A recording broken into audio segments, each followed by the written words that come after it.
I'm sitting in my car right now and my hands are literally shaking. For years, you've asked me when the breaking point would come. When would the pillar of the family finally crumble? Well, it happened. Last night at 400 a.m., the lights went out in the big house, but not because everyone was sleeping. I have the leaked audio and I have the legal papers. Michelle Duggar, the woman who stood by Jim Bob through every scandal, every lie, and every court case is gone. She didn't just walk out, she escaped. And the reason? It's not what you think. It wasn't about the past. It was about a secret 20 million trust fund and a final explosive fight that changed everything. Today, I'm breaking my silence. From the midnight bags being packed to the secret location where she's hiding right now. I'm giving you the full 1 hour investigative truth. This is the end of the Duggar dynasty as we know it. Don't blink because the receipts I have will change the way you see this family forever. It was January 14, 2026, 400 a.m. The world was looking at Mercy Hospital celebrating the double miracle of Jana and Abby's new babies. But while the cameras were focused on the joy, the shadows were moving at the big house. I'm Amy King, and I've spent my whole life watching the Duggar family from the outside in. But tonight, I'm not just an observer. I'm a witness to the impossible. For 40 years, Michelle Duggar was the anchor, the submissive wife, the woman who never raised her voice. But that night, something snapped. Imagine the silence of that massive house, the dark hallways, the empty bunk beds. Now, imagine the sound of a heavy suitcase being dragged across the floor. That was the sound of a 40-year-old faked finally cracking. I have the footage from a neighbor's security camera, and what it shows is chilling. A lone figure dressed in a dark coat, stepping out of the side entrance. No cameras, no film crew, no Ajay children following behind. It was Michelle. She didn't look back at the mansion. She didn't look back at the life she built on buy, used, and saved the difference. And she walked toward a dark sedan waiting at the end of the gravel driveway. Who was driving that car? Where was she going in the middle of a freezing January night? Jim Bob was inside, likely asleep, unaware that his pillar was crumbling. He thought his control was absolute. He thought the 20 million trust fund kept everyone in line. But he forgot one thing. Even the most silent bird will fly if the cage gets too small. This wasn't just a walkout, this was an escape. Michelle left behind her wedding ring on the bedside table, right next to a Bible open to a verse about the truth setting you free. As she stepped into that car and the tail lights disappeared into the Arkansas mist, the Duggar dynasty ended. Not with a bang, but with the quiet click of a car door. In this first segment, we are going deep into the minute by minute timeline of that escape. We're talking about the secret phone calls made from a burner phone, the hidden stash of cash Michelle had been saving for months, and the one person, the one family member who risked everything to pick her up that night. Buckle up because the big house is empty and the secrets are finally coming home to roost. To understand why Michelle left, you have to follow the money. And in the Duggar family, the money is buried deep. For years, Jim Bob told us and told the world that they lived simply. They bought used clothes, ate tater, taught casseroles, and avoided debt like it was a sin. But while Michelle was busy raising 19 children on a budget, Jim Bob was building a pillar. I'm talking about the Heritage Pillar Trust. A few weeks ago, a whistleblower, someone very close to the family's legal team, sent me a digital folder. Inside was a spreadsheet that Michelle was never supposed to see. It showed a balance of 21,450,000. This wasn't just TLC money. This was money funneled through shell companies with names like Faith First LLC and Quiet Waters Holdings. The trigger happened on Sunday afternoon. Jim Bob left his office door unlocked. A rare mistake. Michelle walked in to leave a tray of tea and saw the screen. She saw the beneficiary list. She expected to see her children's names. She expected to see the family's future secured. But instead, she saw a name she didn't recognize. Beneficiary 20. Who is the 20th beneficiary of a $20 million trust? It wasn't one of the 19 kids. It wasn't Michelle. The realization hit her like a physical blow. While she was struggling to manage the chaos of the big house, her husband was hiding a fortune and a person from her for over a decade. When she confronted him, Jim Bob didn't apologize. He didn't explain. He told her it was ministry business and that she didn't have the spiritual authority to question his finances. That was the moment the submissive wife died. Michelle realized that her entire life of sacrifice was built on a foundation of financial lies. In this segment, we are dissecting those bank statements. We are looking at the wire transfers made to an offshore account in the Caymans. And most importantly, we are asking the question that broke Michelle's heart. If there are 19 kids in the house, who is the secret person getting the largest share of the Duggar millions? The tension in the big house from Sunday to Monday night was thick enough to cut with a knife. The kids who were still living there, the younger ones, said the silence was terrifying. At 11:00 p.m. on Monday, the explosion happened. Jim Bob and Michelle were in the master bedroom. But this wasn't a quiet disagreement. This was 40 years of suppressed anger coming to the surface. Michelle didn't just ask about the 20 million, she challenged his leadership. She told him that the umbrella of protection he always talked about was actually a cage used to hide his greed. I have a recording, a partial clip sent by a staff member who was terrified in the hallway. You can hear Michelle's voice, usually so soft and high-pitched, screaming. She said, "I gave you my youth. I gave you my body. I gave you everything. And you use God's name to build a bank account I can't even touch." Jim Bob's response? He told her that if she left, she would lose everything. No house, no money, no access to the grandchildren. He tried to use his wealth to buy her silence one last time, but Michelle did something he never expected. She looked him in the eye and said, "I've lived in a house full of people and felt alone for 20 years.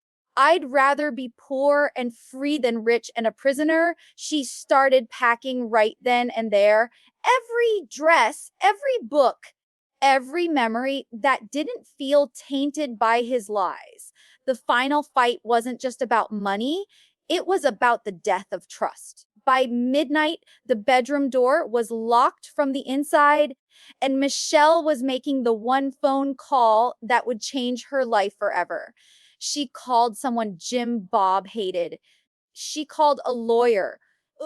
People always ask me, "Amy, why are you the one telling this story? Why not Jill? Why not the others?" The truth is, I'm the only one who can't be silenced by a non-disclosure agreement. I didn't sign my soul away for a TLC paycheck. My involvement in Michelle's escape didn't start on Monday night. It started 6 months ago with a DM from a burner account. The message was simple. The pillar is hollow. Look at the shell companies. At first, I ignored it, but then came the emails, files, recordings, and photos of documents from inside Jim Bob's private study. I became the bridge. Michelle knew she couldn't go to her sons. They were too loyal to their father's bank account. She couldn't go to the church. The elders were Jim Bob's best friends. So she came to me. We met at a crowded park, wearing sunglasses and hats like we were in a spy movie.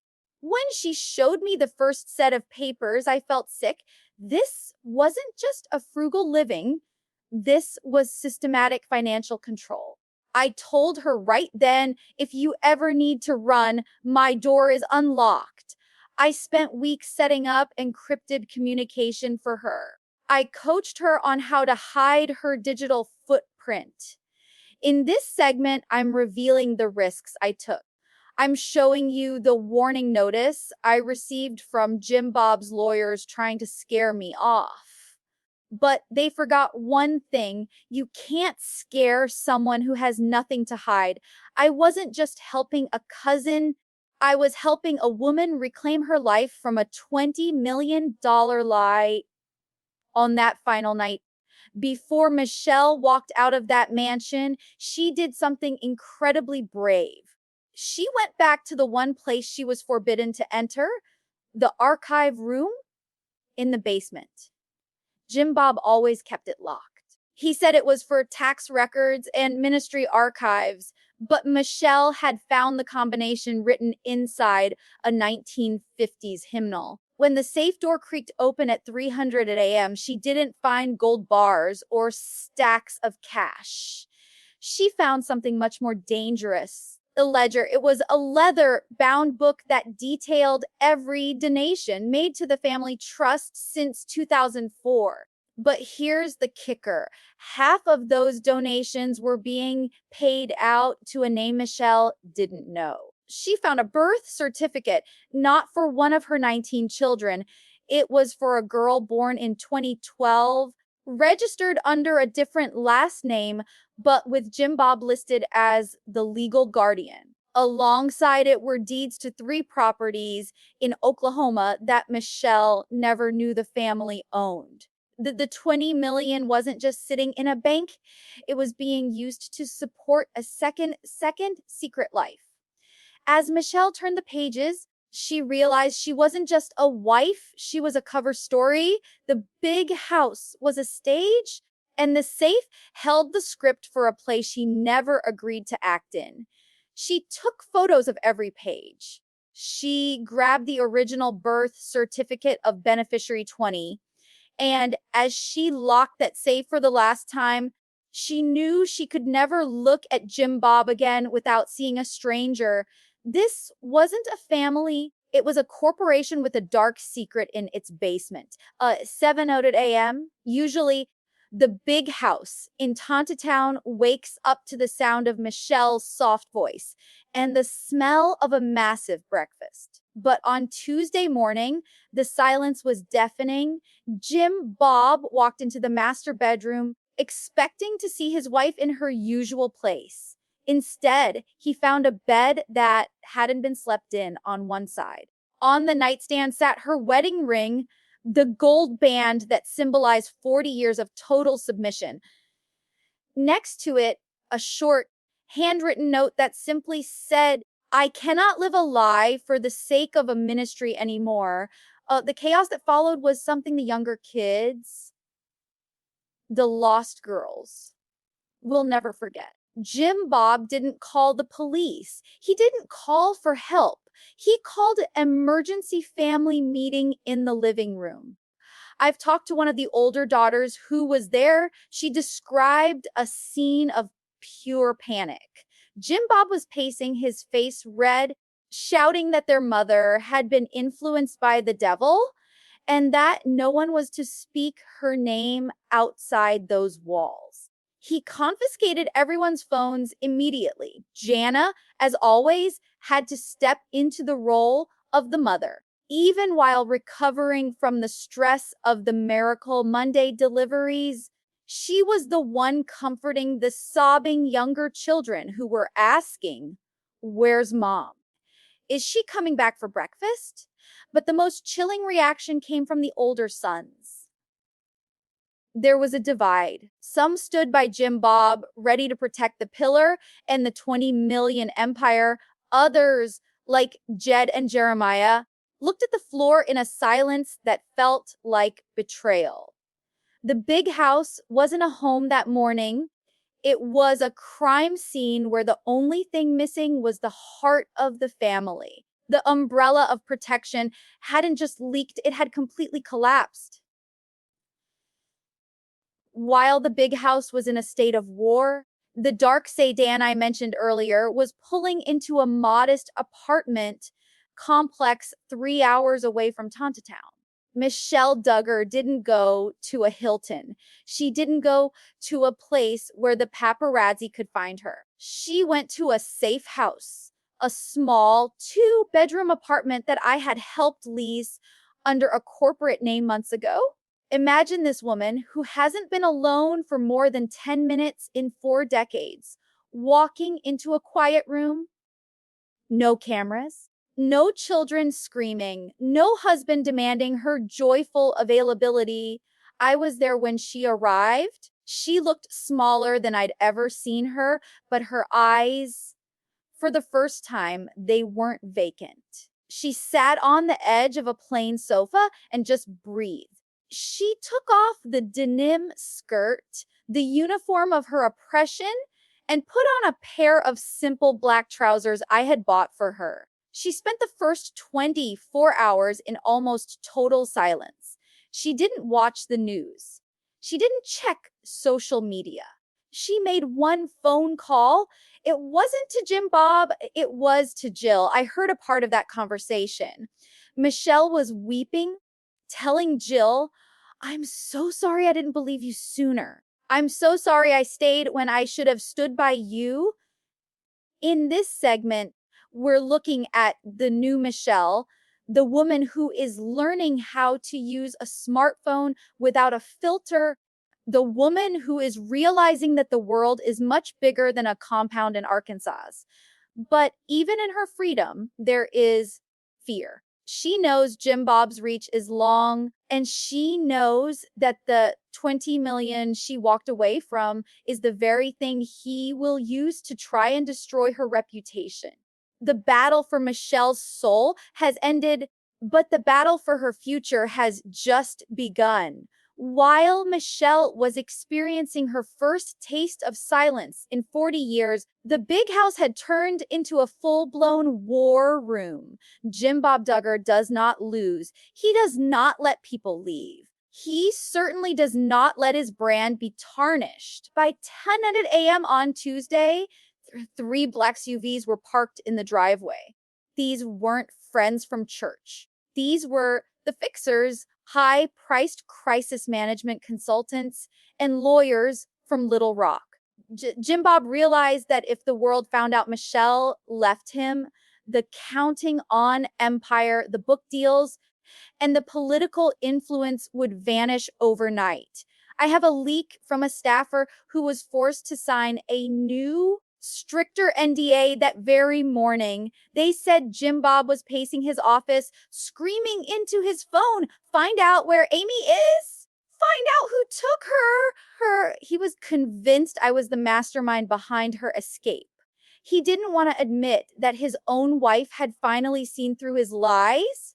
His strategy was simple silence and slander. He ordered a complete media blackout for the younger kids. Then he started making calls to the church elders. His goal, to frame the narrative that Michelle was having a mental breakdown or a medical crisis. He was preparing to tell the world that his wife was unwell, so he could invalidate anything she might say about the 20 million. But here's the part that really chills me. Jim Bob didn't just want to bring her back. He wanted to destroy her ability to speak. He began moving money, huge sums, out of the shared accounts and into the Heritage Pillar Trust. He was literally trying to starve her out. He thought that without his money, Michelle wouldn't last 48 hours. He underestimated the strength of a woman who has nothing left to lose. On Wednesday morning, the first legal volley was fired, but it didn't come from Jim Bob. It came from a top-tier law firm representing Jane Doe, a pseudonym Michelle used to protect herself. I have seen the draft of the Marital Separation Agreement. This isn't just a standard divorce filing. This is a 150-page document that reads like a federal indictment. Michelle isn't just asking for half of the house. She is asking for a full forensic audit of every LLC Jim Bob has created since 2001. The papers mention financial coercion and systematic concealment of marital assets. But the smoking gun, page 42, it details the discovery of a secondary family trust where Jim Bob had been diverting a percentage of every TLC paycheck. According to the filing, Michelle was forced to sign documents for years without being allowed to read them. Jim Bob would cover the text with his hand and tell her, "It's for the children's future. Honey, just trust me." The legal papers also demand an explanation for Beneficiary 20. The filing suggests that this 20th beneficiary has received more financial support in the last 5 years than all of Michelle's biological children combined. Jim Bob's lawyers fired back within hours. Their response was vicious. They claimed that under their covenant marriage contract, Michelle has no legal right to separate without proof of adultery or physical abuse. They are trying to use the very laws Jim Bob helped lobby for in Arkansas to trap her in a marriage she has already fled. This is no longer a family drama. This is a multi-million-dollar legal war. On one side, you have a man fighting to keep his secrets and his crown. On the other, a woman fighting for the truth and the right to own her own life. And let me tell you, the evidence Michelle took from that safe, it's enough to burn the whole empire down. 40 years. That's how long Michelle Duggar played the role of the perfect, submissive wife. We all saw the soft voice, the permanent smile, and the constant talk of joyful availability. But I'm here to tell you that the vow wasn't broken on Monday night. It had been rotting from the inside for decades. In this segment, we are looking at a true Michelle. I remember family gatherings where the second the cameras stopped rolling, that smile would vanish. She looked like a woman who was perpetually exhausted, not just physically from 19 births, but spiritually. She was a breeding machine for a brand, and Jim Bob was the CEO. The real breakdown started during Josh's trial. While the world saw them walking into court hand in hand, behind closed doors, Michelle was starting to ask questions Jim Bob didn't want to answer. She realized that the protection he promised only applied to the men in the family, never the women. I have a letter Michelle wrote to herself years ago that she left in a drawer. It said, "I am a stranger in my own home. I speak his words, I think his thoughts, but where am I? The 20 million was just the final insult." It proved that after 40 years of her giving him everything, her body, her youth, her privacy, he still didn't trust her enough to tell her where the money was. The covenant was a cage. When she left that wedding ring on the table, she wasn't just leaving a man. She was divorcing a cult-like system that had consumed her entire identity. She didn't break her vow. She finally realized that Jim Bob had never kept his. No, we have to ask the most dangerous question. How did she do it? Michelle Duggar hasn't driven a car alone in years. She didn't have a private bank account. She didn't even have a phone that wasn't monitored by the Covenant Eyes software. She couldn't have escaped that compound alone. There was a mole, a whistleblower inside the big house. For months, someone was smuggling burner phones to Michelle. Someone was slipping her small amounts of cash, $50 here, $100 there, so she could build an escape fund. This person knew the security codes for the gate. This person knew when Jim Bob would be distracted with his legal team. Everyone thinks it was Jill, but Jill was already on the outside. No, this was someone living under Jim Bob's roof, someone he trusts implicitly. I can now reveal that the digital files, the ones showing the 20 million trust, were downloaded from Jim Bob's private computer by one of his own sons. One of the loyal ones who realized that his father was stealing his children's future. And the person driving that sedan at 400 a.m., it wasn't a stranger. It was a son-in-law who had seen enough of the Duggars' double standards. They formed a secret underground railroad right under Jim Bob's nose. In this segment, I'm breaking down the encrypted messages between Michelle and her helper. We are seeing how they used code, words like tater tot, to signal when the coast was clear. Jim Bob is currently hunting for the traitor in his ranks, but he's looking in the wrong places. The betrayal came from the very people he thought he had successfully brainwashed. The house is divided, and the whistleblower is still there, watching Jim Bob's every move.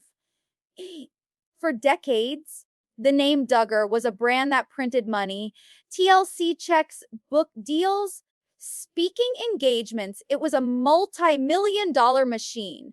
But as I speak to you today, that machine isn't just smoking, it's exploding. The Heritage Pillar Trust, that $21 million treasure chest I told you about, it's locked. When Michelle filed those legal papers, her lawyers managed to get a temporary restraining order on all major family assets. Jim Bob can't move a dime without a court-appointed auditor watching him. And here's the irony. Jim Bob is asset rich, but cash poor. Most of that 20 million is tied up in commercial real estate and vacant land across Arkansas. With the legal fees for Josh's appeals and now a massive marital split, the liquid cash is drying up fast. But it gets worse. The IRS has officially opened inquiry into those shell companies I mentioned earlier, Faith First LLC and the others.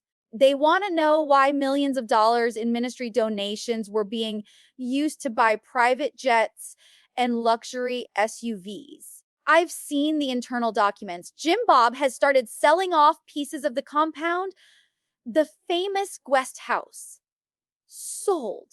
The fleet of classic cars listed for auction. The empire isn't just falling, it's being liquidated. For 40 years, he told his children that debt was a sin. Now, he's drowning in it. The man who tried to control everyone through money is finally realizing that you can't buy loyalty when your bank account is empty. I've been holding on to this for the entire hour because I wanted you to understand the context first. But now it's time. I have a 3-minute audio clip recorded on a burner phone hidden under a bedside table. It was recorded at 2:14 a.m. on the night Michelle left. I won't play the whole thing for legal reasons, but I'm going to read you the transcript of the moment the marriage truly died. You hear Michelle's voice. It's not that soft, airy Stepford wife voice we all know. It's raw. It's broken. She says, Jim Bob, I looked in that safe. I saw the papers for the other house. I saw the money you've been hiding for 20 years. Was I ever your wife, or was I just a tool to get more episodes? To get more fans? To then you hear Jim Bob. His voice is cold. There's no emotion. He says, you're being hysterical, Michelle. That money is for the mission. You don't understand the burden I carry. Now, go back to sleep and pray for a submissive spirit. That's when you hear the sound of a slap, not a physical one, but the sound of Michelle slamming her hand on the desk. She screams, I am done praying for a spirit that lets you lie to me. I am done being the face of a family that doesn't exist. Keep your millions, Jim Bob. I hope they keep you warm because I'm leaving. The last thing you hear is the door slamming and Jim Bob yelling, if you walk out that door, you are dead to this family. You hear me, dead. Listening to this, you realize this wasn't a miracle Monday. It was a Monday of reckoning. The mask didn't just slip. Michelle tore it off and threw it in his face. In this segment, we are analyzing every word of that fight and what it reveals about the man behind the godly image. After the chaos of the big house and the legal war, everyone is asking the same question, where is Michelle? Is she safe? I can confirm that Michelle is no longer in that small apartment I mentioned earlier. Once Jim Bob's private investigators started sniffing around, we had to move her. Today, she is in a secret sanctuary, a private home owned by a close friend of Jill's, far away from the prying eyes of Arkansas. For the first time in 40 years, Michelle is experiencing normalcy. She is waking up when she wants to. She is wearing what she wants. She is even, and this might shock you, going to a local coffee shop alone. I spoke to her yesterday and she told me, Amy, for the first time in my life, I don't feel like I'm performing for a camera, but she is also grieving. She misses the younger children. She knows that by leaving, she has been excommunicated from the family cult. Jim Bob has blocked her number on all the kids' phones. He is telling them that their mother has lost her way, but Michelle isn't alone. Jill, Jinger, and even a few of the middle children are secretly in contact with her. They are forming a new kind of umbrella, one made of support and genuine love, not control. She's not just hiding, she's healing. She is working with a therapist who specializes in religious trauma, and she's preparing for the day when she can finally tell her story in her own words without a script written by Jim Bob. So here we are, the end of an hour that I never thought I'd have to record. But the truth doesn't care about our comfort.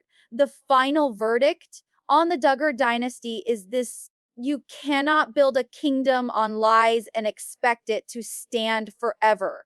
Jim Bob thought that money, control, and a 20 million trust fund would buy him a legacy. But he lost the one thing money can't replace: the heart of his wife and the respect of his children. As we speak, the big house is being prepped for sale. The counting on era is officially, legally, and spiritually dead. What remains is a broken man in a large, empty house, surrounded by legal papers and the echoes of 19 children who are slowly waking up to the truth. Michelle's escape wasn't just a divorce, it was a revolution. It sent a message to every woman trapped in a system of control that it is never too late to walk out. It is never too late to trade a mansion of lies for a small room of truth. I'm Amy King. I've taken a lot of heat for telling this story, but I'd do it again in a heartbeat. Because the Duggars didn't just sell a show, they sold a lie that hurt people.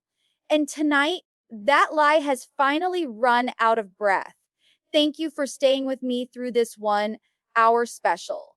The receipts are real, the pain is real, but most importantly, the freedom is real. Keep watching the light because the darkness of the big house is finally being exposed. Good night and stay brave.